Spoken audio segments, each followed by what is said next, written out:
नमस्कार, मेरा नाम माजुदी सलीम मोहम्मद हुसैन है। मैं गुजरात राज्य से हूँ, मोरबी सिटी से। 2024 में मैं रशिया में अपनी स्टडीज के लिए आया था, लेकिन अपने कुछ फाइनेंशियल प्रॉब्लम्स और वीजा प्रॉब्लम्स की वजह से कुछ प्रॉब्लम में फंस गया था। तो इसलिए रशिया में कुछ लोगों के कांटेक्ट में आने की वजह से ड्रग केस में फंस गया हूँ।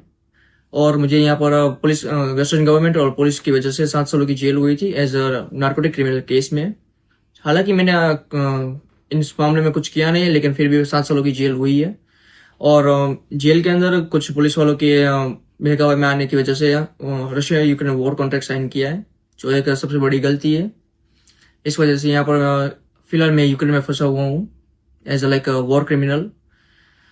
सो नाउ आई डोंट लाइक, फिलहाल तो अभी होपलेस हूँ। पता नहीं अब आगे क्या होने वाला है, लेकिन एक मैसेज है जो अपने भारतीय नागरिकों को देना चाहता हूँ।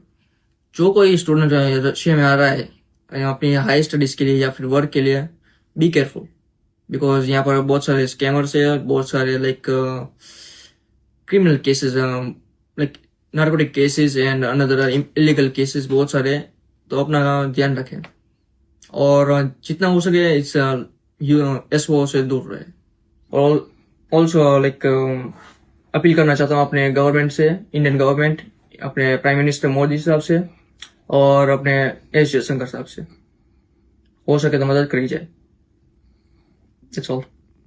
એ રીતે કેમ કે આ પ્રશ્ન એક્સટર્નલ અફેર્સનો છે એટલે એમાં ઘણા બધા પ્રશ્નો હોતા હોય છે પણ આ મુદ્દો મોરબીના જે આવ્યો છે એ ગુજરાત સરકારે પણ ઉપર મૂક્યો છે અને અમે બધા સંસદો તરીકે પણ અમે મૂક્યો છે એટલે એની કાર્યવાહી ચાલુ છે પણ એમાં કેમ કે પરિસ્થિતિ આપણને બધાને યુક્રેનની અંદર શું છે આપણને ખ્યાલ છે એટલે એ પરિસ્થિતિને ધ્યાનમાં રાખી અને એમાં સમય તો લાગશે પણ એનો રસ્તો પૂરી રીતે નીકળશે એવી ખાતરી કેન્દ્ર સરકારે આપેલી છે આપણને મને ખ્યાલ છે।